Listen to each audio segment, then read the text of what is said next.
미국이 중국 반도체 산업의 부상과 또 기술 절출을 막기 위해서 지난해 10월이었습니다. 중국의 반도체 장비를 수출하는 것을 사실상 금지하고 다만 삼성전자 그리고 SK하이닉스의 중국 현지 공장에 대해서는 1년간 유예를 했습니다. 이 유예 기간이 이제 1년이 지나서 만료를 앞두고 있었는데 미 정부가 삼성전자, SK하이닉스의 중국 내 반도체 공장에 대해서는 기간 제한 없이 미국산 반도체 장비를 공급하기로 확정했습니다. 대통령실은 윤석열 정부의 굳건한 한미 동맹이 기반이 됐다고 설명했습니다.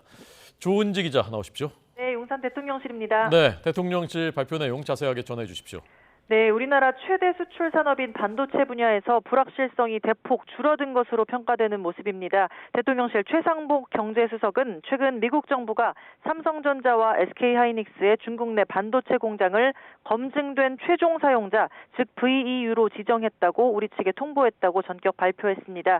VEU는 사전에 승인된 기업에만 지정된 품목에 대해서 수출을 허용하는 일종의 포괄적 허가 방식입니다.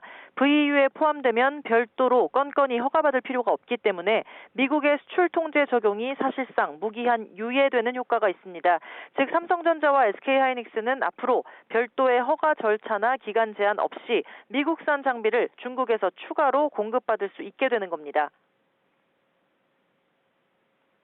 이번 미국 정부의 결정은 우리 반도체 기업의 최대 통상 현안이 일단락되었음을 의미합니다.